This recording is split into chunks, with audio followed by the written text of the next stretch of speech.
I want to talk about a dysfunctional component of the family dynamic. Just stick with me on this. When we are little up until the time that we are grown, we have our elders that are involved in our problems trying to mold us into decent human beings, help lead us and guide us in the right direction. However, there are some families, and that's not all of them, but there are some families that feel by the time you get 18, you're grown, you got everything that you need, and the mentoring stops, the looking out stops, everything just stops. And then that person goes through hell and back, and they're looking for that support again. I'm not saying baby someone, don't get me wrong. There's a difference between babying someone and just offering them support.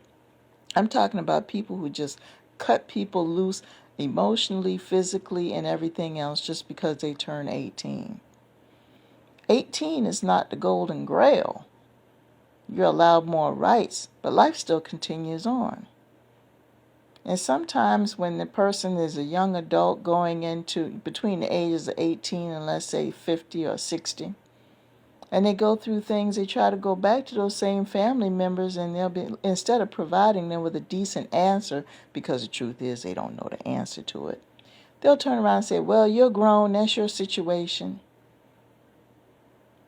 But the flip side of that is when your elders get to a certain age where they can't take care of themselves, all of a sudden they want you to come back into the fold and look out for them.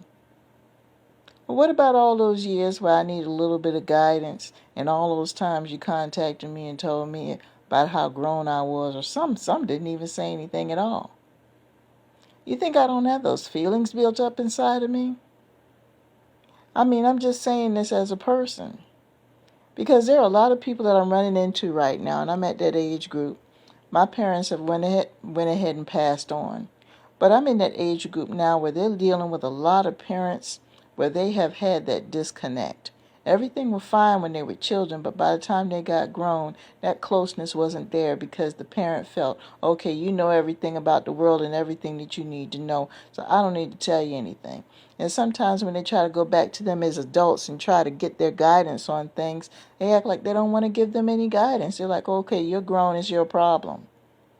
And you do that for 20, 30, 40 years, and then all of a sudden that same person gets old and infirm, and they want you to come back and help them. You don't think that person's thinking about all that time that they went through all those hard times and you didn't do anything to help them?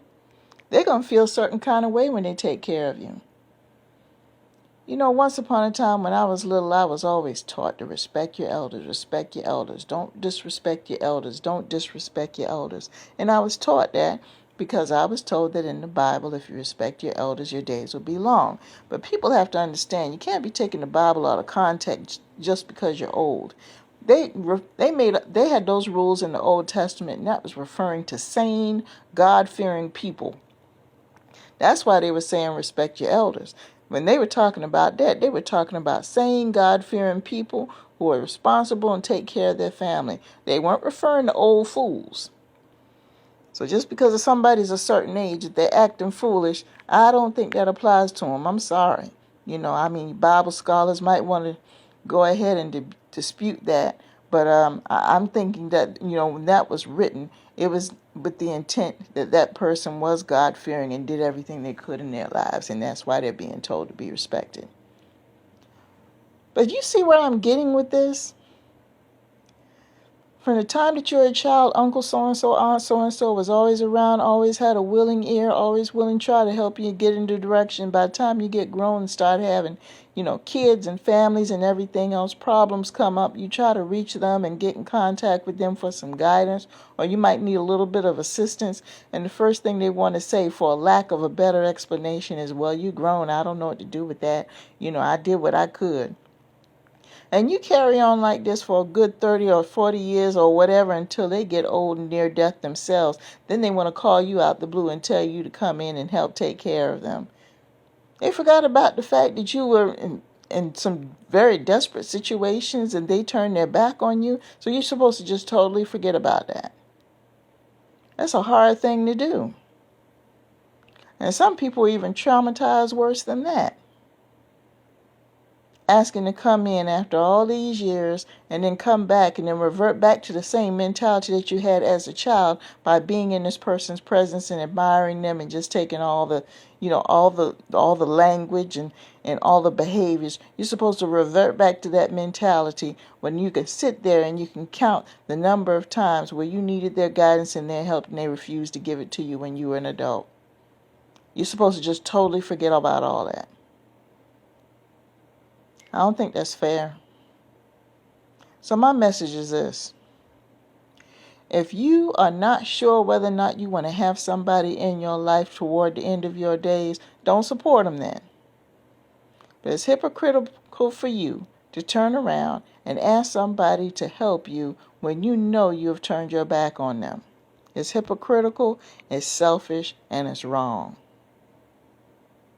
And then the first thing that comes out of your mouth is respect your elders. Hold on now. Hold on now. I'm not trying to be mean or anything, but I always thought it was so cold-blooded to see people sitting in assisted living homes and rest homes and their children were living in the same city. I used to think it was so horrible, especially when I went to go volunteer from time to time. But now that I see how some of these people behaved and how they treated their children, I understand why they're in the facility. Kids can't take it anymore. And that's the world we live in, people. I'm sorry. Just because you get a certain age, you don't get a pass. We all have to answer for our sins. We all have to answer for our behaviors. It doesn't matter how old you get. So don't fake the front with this. Whatever issues that need to be resolved, get them resolved before it's time for both of you to leave this earth. Because when that time comes where one of you needs the other, that would have been all out of the window. It would have been all taken care of. And you could start on fresh footing. And if you can't seem to come to agreement, for goodness sake, don't call on each other for any help later on. Find somebody else.